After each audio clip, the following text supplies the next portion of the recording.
ترجمہ تھا یہ ترجمہ میں نے آپ لوگوں کو سنا دیا تھا، تو آج کی ہماری جو نشست ہے تو اس کے اندر انشاءاللہ تعالی اس کی مختصر شرح کو بیان کریں گے۔ یہ حضرت معاذ بن جبل رضی اللہ تعالیٰ عنہ، آپ رسول پاک صلی اللہ تعالیٰ علیہ وآلہ وسلم کے صحابی ہیں۔ آپ نے کہا تھا حضور علیہ الصلوۃ والسلام کی بارگاہ پاک کے اندر کہ اے اللہ تعالیٰ کے رسول کہ اخبرنی بعمل یدخلنی الجنہ ویباعدنی من النار، اے اللہ تعالیٰ کے رسول آپ مجھے ایسے عمل کے متعلق بتائیں کہ جس کو میں کروں تو میں کیا کروں کہ دوزخ سے میں بچ جاؤں اور جنت کے اندر میں داخل ہو جاؤں۔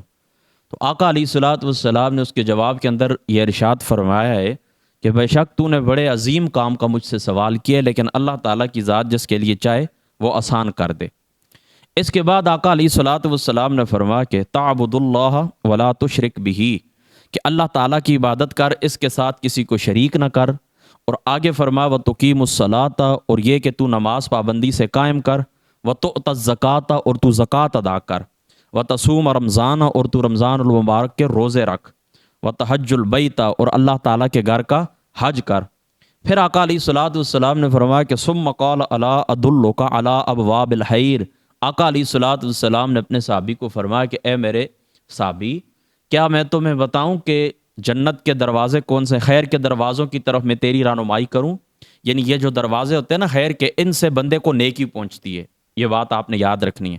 یعنی خیر کے دروازے وہ دروازے ہوتے ہیں، یاد رکھیں، جس دروازے سے آپ کو نیکی پہنچے، نیکی آپ سے جا کر مل جائے، نیکی آپ کو وصول ہو، نیک کام آپ کرنا شروع کر دیں، وہ آپ کے لیے دروازے خیر کے دروازے ہوتے ہیں۔ یعنی آپ ان کے اندر داخل ہوتے ہیں یا وہ آپ کے لیے کھلتے ہیں تو آپ کو خیر ملتی ہے، آپ کو نیکی ملتی ہے۔ تو یہ آقا علیہ الصلوۃ والسلام نے فرمایا کہ کیا میں تیری رہنمائی خیر کے دروازوں کے اوپر نہ کروں؟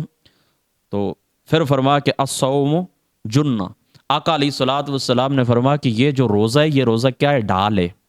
روزہ کیا ہے؟ آقا علیہ الصلوۃ والسلام نے فرمایا روزہ ڈھال ہے۔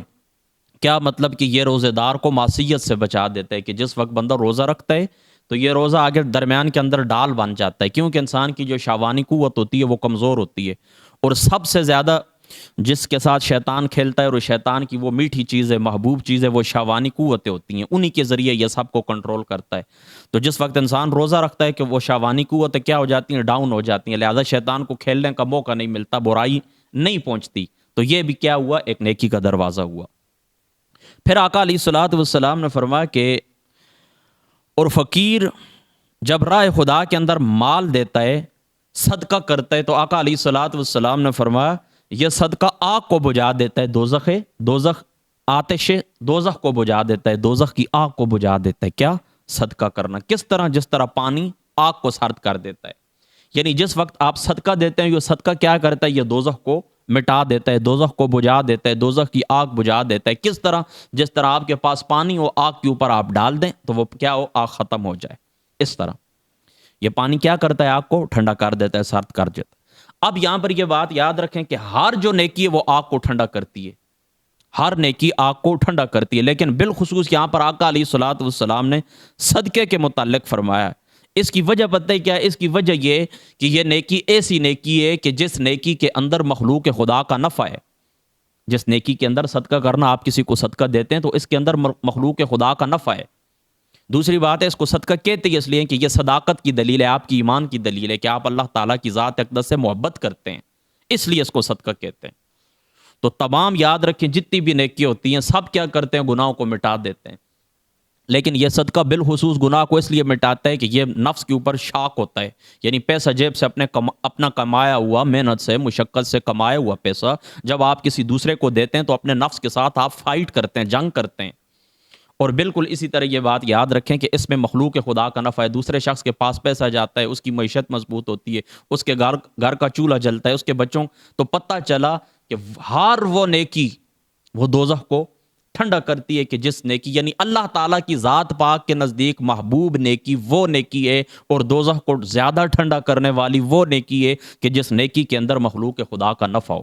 یعنی دیکھیں نماز پڑھنا بھی نیکی ہے، راستے سے کسی، یعنی ہر شے ہی نیکی ہے، ہر نیکی کا کام معروف ہے، ہر نیکی کا ثواب ہے، اور ہر نیکی آگ کو مٹاتی ہے۔ لیکن جس نیکی کے اندر مثال کے طور پر راستے کے اندر ایک پتھر پڑا ہوا ہے، آپ اس کو ہٹا دیتے ہیں. وہ حدیث پاک کے اندر آتے ہیں نا کہ ایک شخص نے اس نے دیکھا کہ یہ شاخ ہے درخت کی، یہ راستے کے اندر ہے اور یہ لوگوں کو تکلیف دیتی ہے، تو اس نے اس کو کاٹ دیا، تو اللہ تعالیٰ کی ذات اقدس نے اس کی بخشش فرما دی.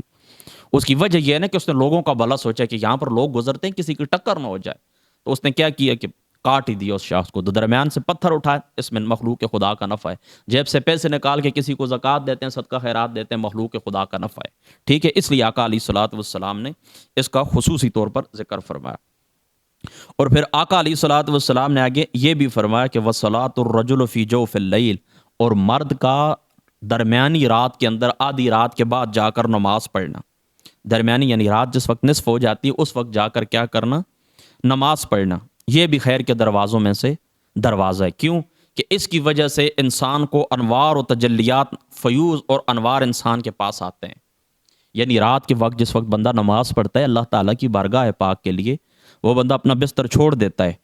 وہ بندہ کیا کرتا ہے؟ اپنا بستر چھوڑ دیتا ہے. جس طرح حضور علیہ الصلوۃ والسلام نے وہ آیت بھی تلاوت فرمائی تھی کہ ثم تتجافا جنوبہم عن المضاجع، یہاں تک کہ یعملون تک حضور علیہ الصلوۃ والسلام نے تتجافا جنوبہم عن المضاجع جزاء بما كانوا یعملون تک حضور علیہ السلام نے پھر اس کی تلاوت فرمائی. ٹھیک ہے، تو یہ رات کے وقت جس وقت بندہ اٹھ کے نماز پڑھتا ہے تو کیا ہوتا ہے؟ اللہ تعالیٰ کے انوار و تجلیات اس بندے کے قلب کے اوپر نازل ہوتے ہیں. یہ بھی خیر کا ایک دروازہ ہے. ٹھیک ہے، تو رات کے وقت نماز پڑھنی چاہیے جس وقت نصف رات ہو. یہ بہت بڑی دلیل ہے کہ اللہ تعالیٰ کی ذات اقدس کی خاطر اپنی نیند کون قربان کرتا ہے. اور ہم لوگوں کا پتہ ہے حال کیا ہے، صبح کے وقت بھی ہم نماز کے لیے نہیں اٹھتے.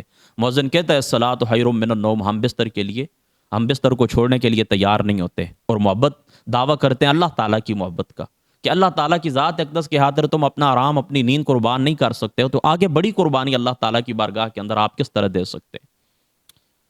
ٹھیک ہے، تو اس لیے اپنے آپ کو تیار کریں. اللہ تعالیٰ کی ذات اقدس ہمیں نعمت عطا فرماتے ہیں. ہر نعمت اللہ تعالیٰ کی ذات اقدس نے ہمیں عطا فرمائی. اولاد، بیوی، بچیاں، پراپرٹی، اولاد، اسی طریقے سے کاروبار، والدین کا سایہ، گرمیوں کے اندر ٹھنڈا پانی، سردیوں کے اندر گرم بستر، رہنے کے لیے رہائش گاہیں اعلیٰ درجے کی، یہ سب اللہ تعالیٰ کی نعمتیں. تو ہمیں چاہیے کہ ہم اللہ تعالیٰ کی نعمتوں کی شکر گزاری کریں. اور شکر گزاری یہی ہے کہ اللہ تعالیٰ کی بارگاہ کے اندر جھک جائیں، نماز ادا کریں، جن کاموں کو اللہ تعالیٰ نے ہمیں حکم دیا ہے وہ بھی کریں، اور نفلی نماز ادا کریں. رات کے درمیانے حصے کے اندر اٹھ کر، درمیانی رات کے اندر اٹھ کر، نصف رات ہو جائے اس کے بعد اٹھ کر اللہ تعالیٰ کی بارگاہ کے اندر نماز ادا کریں. ٹھیک ہے، یہ بہت بڑی نیکی. وہ ایک فارسی کا شعر ہے کہ گر روز نیا بیش زغوغائی عرب، تو شب محرم عاشقاں است شب ہا اش طلب. کیا کہتے ہیں اگر دن میں لوگوں کی یہ جو تکلیفیں ہوتی ہیں، شور غل ہوتا ہے، اس میں اگر تجھے موقع نہیں ملتا تو رات کیا ہے؟ عاشقوں کے لیے محرم راز ہے. رات کیا ہے؟ عاشقوں کے لیے محرم راز ہے. دن کے وقت چلو لوگوں کے کاروبار ہوتے ہیں، مصروفیات ہوتی ہیں، روزگار ہوتے ہیں، تو کہتا ہے عاشق کہتا ہے اگر تجھے دن کے وقت موقع نہیں ملتا تو رات تیری محرم راز ہے، اللہ تعالیٰ سے اٹھ کر باتیں کر. یہ بڑی شان ہے اس کی. پھر آ کے حضور علیہ الصلوۃ والسلام نے، میں نے آپ کو بتا دیا کہ حضور علیہ الصلوۃ والسلام نے تلاوت فرمائی، اس کے اندر اللہ تعالیٰ نے ان لوگوں کی صفت بیان فرمائی ہے کہ یہ لوگ رات کے وقت اٹھتے ہیں، اٹھ کر اللہ تعالیٰ کی بارگاہ کے اندر نماز ادا کرتے ہیں، تو اللہ تعالیٰ کی ذات اقدس ان کو جنت کے اندر بڑی پیاری نعمتیں عطا فرمائے گا. ایسی نعمتیں کہ جن نعمتوں کا تصور بھی ہمارے قلوب کے اندر نہیں گزرتا، جو نعمتیں ہماری آنکھوں نے نہیں دیکھی ہیں. یہ کس کے طور کے اوپر ملتا ہے؟ شب بیداری کے طور کے اوپر. یہ شب بیداری کا صدقہ ہے. اس بات کو آپ نے یاد رکھنا. یعنی شب بیداری جو آپ کرتے ہیں نا، تو اللہ تعالیٰ کی ذات اقدس اس کا صدقہ پھر آپ کو جنت کی وہ نعمتیں عطا فرمائیں گے جو اس آیت کے اندر حضور علیہ الصلوۃ والسلام نے بیان فرمائیں. تو اس کے بعد حضور علیہ الصلوۃ والسلام کی ذات اقدس نے امور دین میں اور شعار ملت میں سے سب سے افضل امر اور خلاصہ دین کا انتخاب کرتے حضور علیہ الصلوۃ والسلام نے فرمایا الا ادلک براس الامر، کیا میں تجھے سارے کاموں کی اصل نہ بتا دوں، سارے کاموں کی روح نہ بتا دوں؟ کہ وہ روح اگر نہ ہو تو جسم کیا ہوتا ہے؟ بیکار ہوتا ہے. تو حضور علیہ الصلوۃ والسلام فرماتے ہیں میں تمہیں روح بتا دیتا ہوں. اور روح کے بغیر زندگی کیا ہوتی ہے؟ نہیں ہوتی. روح کے بغیر زندگی قائم نہیں رہ سکتی. روح کے بغیر جسم قائم نہیں رہ سکتا، وہ مردہ ہے. تو ساری نیکیاں مردہ ہیں اگر یہ چیز نہ ہو جو حضور علیہ الصلوۃ والسلام نے بیان فرمائی ہے. کیا نبی پاک صلی اللہ تعالی علیہ وآلہ وسلم نے فرمایا کہ کیا میں تجھے دین کی اصل نہ بتاؤں، سارے کاموں کی اصل نہ بتاؤں؟ اور پھر ساتھ یہ بھی فرمایا کیا میں تمہیں دین کا ستون نہ بتاؤں؟ اب ظاہر سی بات ہے کہ بلڈنگ جو کھڑی ہوتی ہے تو ستون کی بنیاد کے اوپر ہی کھڑی ہوتی ہے، جب ستون گر جاتے ہیں تو بلڈنگ بھی گر جاتی ہے۔ تو ایک فرما کیا میں تمہیں دین کی اصل نہ بتاؤں، دوسرا فرما کیا میں تمہیں دین کا ستون نہ بتاؤں، اور پھر آگے فرما کیا تمہیں میں دین کی کوہان یعنی چوٹی نہ بتاؤں؟ میری بات آپ سمجھے، یعنی دین کی کوہان اس طرح ہوتی ہے نا، یہ بلندی کے اوپر نظر آتی ہے، یعنی دین اس کی وجہ سے بلند نظر آتا ہے۔ جو دین کی کوہان ہے تو کیا مطلب، یعنی اس کی وجہ سے دین بلند نظر آتا ہے۔ تو وہ کہنے لگے ہاں یا رسول اللہ صلی اللہ تعالیٰ علیہ وآلہ وسلم آپ مجھے بتائیں۔ تو حضور علیہ الصلوۃ والسلام نے فرمایا کہ رأس الامر، تمام ارکان کا سردار کیا ہے؟ فرمایا اسلام، رأس الامر الاسلام، اسلام تمام رأس، یعنی کیا مطلب ہے؟ آپ اسلام لائیں، اللہ تعالیٰ کی گواہی دیں، اس کی وحدانیت کی گواہی دیں، اس کے نبی پاک صلی اللہ تعالیٰ علیہ وآلہ وسلم کو آخری رسول تسلیم کریں، کتابوں کے اوپر ایمان رکھیں، فرشتوں کے اوپر، آخرت کے اوپر ایمان رکھیں۔ جب یہ بات ہوگی تو یہ ساری نیکیاں فائدہ دیں گی، ورنہ کوئی نیکی بھی فائدہ نہیں دے سکتی۔ تو گوئے حضور علیہ الصلوۃ والسلام نے روح بتا دی، ساری نیکیوں کی روح کون سی ہے؟ ساری نیکیوں کی روح آقا علیہ الصلوۃ والسلام نے فرما وہ اسلام ہے، شہادت ہے، جو سارے دین کی اصل اور بنیاد ہے۔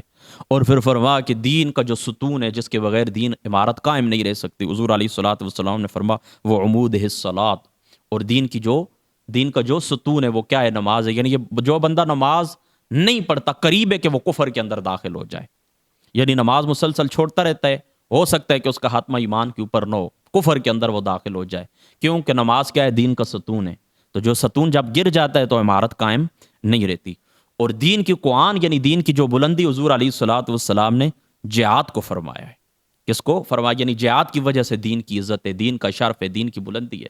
آج دیکھیں نا دنیا کے اندر مسلمان کیا ہے؟ روتے ہیں، ہر وقت پریشان رہتے ہیں، ہر قسم کے مسائل کا ہمیں سامنا ہے۔ اس کی وجہ یہ کہ ہمارے جو معاملات ہیں یہ روح جہاد سے خالی ہیں، ہمارے جو معاملات ہیں یہ روح جہاد سے خالی ہیں، نہ ہمارے پاس کچھ قوت ہے اور نہ ہی ہم حق بات کرتے ہیں۔ یعنی دیکھیں نا، وہ قتل و قتال ایک الگ بات ہوتی ہے، یعنی کوئی کام جہادی بنیادوں کے اوپر کرنا، اس کے لیے کوشش کرنا، تو وہ جہاد یعنی دین اسلام کا پیغام پھیلانا، لوگوں کو دعوت دینا، حق بات لوگوں تک پہنچانا، اللہ تعالیٰ کے احکام، رسول پاک صلی اللہ تعالیٰ علیہ وآلہ وسلم کے احکام کے اجرا کے لیے کوشش کرنا، سٹرگل کرنا، وسائل کو بروقائر لاتے ہوئے کام کرنا، دین اسلام کی خدمت کرنا، بنیادی جہادی بنیادوں کے اوپر وہ ہم نے کرنا چھوڑ دیا ہے۔ اور قتل و قتال کی تو بات ہی بڑے پیچھے آ جاتی، وہ تو بالکل آخری درجہ ہوتا ہے۔ میری بات آپ سمجھ گئے؟ تو روح جہاد سے ہمارے معاملات کیا ہیں؟ ہمارے معاملات خالی ہیں۔ تو اگر ہم چاہتے ہیں کہ ہم بلند ہوں تو دین کی چوٹی، دین کی بلندی آقا علیہ الصلوۃ والسلام نے جہاد کو فرمایا۔ پھر آگے حضور علیہ الصلوۃ والسلام نے فرمایا کہ الا اخبرک بملاک ذالک کلہ۔ پھر حضور علیہ الصلوۃ والسلام نے فرمایا کہ تمہیں ساری اشیاء کا مدار میں تمہیں نہ بتا دوں؟ مدار وہ ہوتا ہے نا جس کے اوپر باقی اشیاء کیا کرتی ہیں؟ باقی اشیاء کھڑی ہوتی ہیں۔ باقی اشیاء کیا ہوتی ہیں؟ کھڑی ہوتی ہیں، یعنی ان کا باقی اشیاء کا جو قیام ہوتا ہے وہ مدار کے ساتھ ہوتا ہے۔ اگر مدار کیا گر جائے تو وہ ساری اشیاء گر جاتی ہیں۔ تو وہ کہنے لگے ہاں ہاں یا رسول اللہ صلی اللہ تعالیٰ علیہ وسلم۔ تو آقا علیہ الصلوۃ والسلام نے فرمایا کف علیک ھذا، حضور علیہ الصلوۃ والسلام نے فاخذ بلسانی، حضور علیہ الصلوۃ والسلام نے اپنی زبان مبارک پکڑی، اور زبان مبارک پکڑ کر حضور علیہ الصلوۃ والسلام نے ارشاد فرمایا کہ تم کیا کرو؟ اس زبان کو کنٹرول میں رکھو۔ اپنی زبان مبارک کو پکڑ کے فرمایا کہ تم کیا کرو؟ اپنی زبان کو کنٹرول میں رکھو۔ تو پھر وہ صحابی رسول یعنی حضرت معاذ کہنے لگے اللہ تعالیٰ کے رسول، کیا اس زبان کی وجہ سے بھی ہمارے اوپر کچھ آئے گا؟ تو آقا علیہ الصلوۃ والسلام نے فرمایا ہاں بالکل، ہاں بالکل۔ یہ کیا ہے آخر میں؟ فقال کف علیک ھذا فقلت یا نبی اللہ ان المؤاخذون بما تتکلم بھی، اے اللہ تعالیٰ کے رسول کیا ہمیں زبان کی وجہ سے بھی پکڑے جائیں گے؟ تو فرمایا ہاں تیری ماں تجھے روئے، بالکل ایسا ہی ہوگا۔ یہ کلام عرب کے اندر ایک جملہ ہے، اس کی تفسیر پھر انشاءاللہ تعالیٰ پہلے بھی میں بتا چکا ہوں، بعد میں پھر کبھی بتا دوں گا۔ تو فرمایا یا معاذ وحل یکب الناس فی النار علی وجوہہم او علی مناحرہم الا حصائد السنتہم۔ فرمایا یہ جتنے لوگ جہنم کے اندر گریں گے، منہوں کے بال، نتنوں کے بال، تو فرمایا زبان کی وجہ سے تو گریں گے۔ لہٰذا زبان کے اوپر دیکھیں نا، انسان بہت کچھ نیکیاں کرتے ہیں۔ حضور علیہ الصلوۃ والسلام نے اس کو مدار اس لیے قرار دیا کہ ہم بہت نیکیاں کرتے ہیں، لیکن وہ ساری نیکیاں ہم خود دی اس کو ضائع بھی کر دیتے ہیں۔ مثال کے طور پر کسی شخص کو آپ نے پانی کا گلاس پکڑایا ہے، کبھی زکوٰۃ اس کو دی ہے، تو اپنی زبان سے ہم کیا کرتے ہیں؟ اس کی غیبت کر دیتے ہیں، احسان جتا دیتے ہیں۔ میری بات آپ سمجھ گئے؟ تو حضور علیہ الصلوۃ والسلام نے کیا فرمایا اس کو کنٹرول میں رکھ، اس کو قابو میں رکھ۔ لا تبطلوا الصدقات لا تبطلوا صدقاتکم بالمن والاذى، اپنے صدقوں کو لوگوں کو تکلیف دے کر احسان جتلا کر ضائع نہ کرو. تو ہم نیکیاں کرتے ہیں لیکن وہ نیکیاں پتہ ہے باقی کیوں نہیں رہتی؟ ہم زبان کھلی کھلی جو کچھ منہ میں آتا ہے کہتے رہتے ہیں.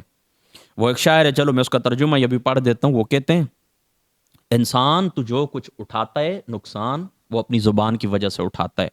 جو کچھ تیری زبان پر آئے تو اسے کہہ دیتا ہے، اور جو کچھ تیرے منہ میں آئے تو اسے کھا جاتا ہے. یعنی یہ نہیں دیکھتا حرام ہے یا حلال ہے. اور جو کچھ تیری زبان پہ آتا ہے تو انہیں یہ نہیں دیکھنا کہ اللہ رسول کی ناراضی ہے یا نہیں، اس کے اوپر اللہ رسول راضی ہے یا ناراض ہے، یا میرے اس جملے کا کیا ہوگا. ابھی بھی مجھے ایک خاتون نے فون کیا تھوڑی دیر پہلے، وہ مجھے پوچھ رہی تھی، کہہ رہی تھی کہ فلاں بندہ ہے مجھ سے ناراض ہے، میں نے بڑی کوشش کی ہے، معافی مانگی ہے. تو یہ دل کے اوپر جس وقت بات لگ جاتی ہے اس کا زخم بڑی دور تک جاتا ہے، پھر انسان معاف کرنے کے لیے بھی تیار نہیں ہوتا. تو یاد رکھیں ساری نیکیوں کو مدار آقا علیہ الصلوۃ والسلام نے کس کو قرار دیا؟ زبان کو. لہٰذا آپ اس کو کنٹرول میں رکھیں گے تو نیکیاں بچ جائیں گی، ورنہ اس کے ذریعے ہم کیا کرتے ہیں؟ فضول گفتگو کے ذریعے ہم اپنی نیکیاں ضائع کرتے رہتے ہیں. جامع ترمذی شریف کی ایک حدیث پاک ہے، آقا علیہ الصلوۃ والسلام نے فرمایا کہ انسان ایک جملہ زبان سے ادا کرتا ہے، اس جملے کی وجہ سے اسے معلوم ہی نہیں ہوتا میں نے کیا کہا، اور 70 سال تک وہ جہنم کے اندر جاتا رہے گا. بس اللہ تعالیٰ عمل کی توفیق عطا فرمائے، سمجھ کی توفیق عطا فرمائے. واخر الدعوانا